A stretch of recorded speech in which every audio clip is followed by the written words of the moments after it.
What a beautiful place Greece is.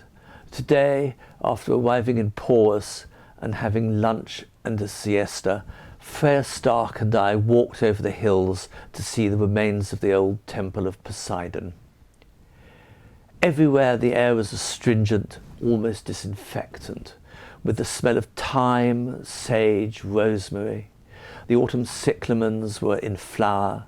They were flowering squills and scented lemon groves and pine woods, but Greek pine woods, like larch woods, from which the resin was being tapped for that delicious resinous vin ordinaire on which I rely for the smooth working of my digestive system here.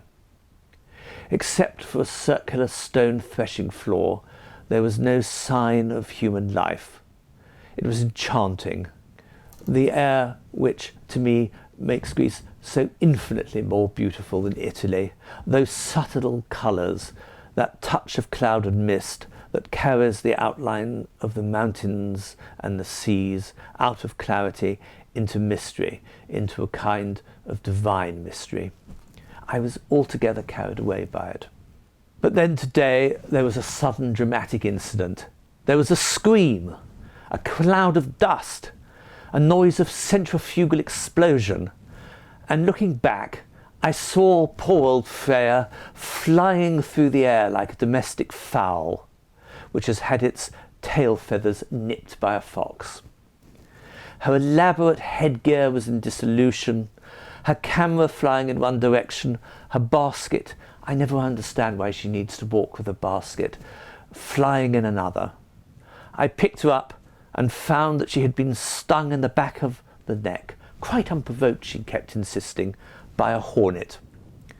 Picking up the detached lens of her camera, I found one hornet still reeling from her counterattack, and lifting up the residue of her headdress, I found another deeply involved in its network.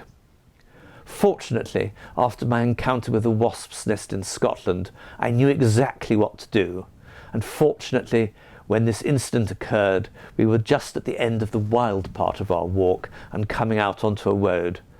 So I went to the first house to explain the situation and got some ammonia, which they happened to have.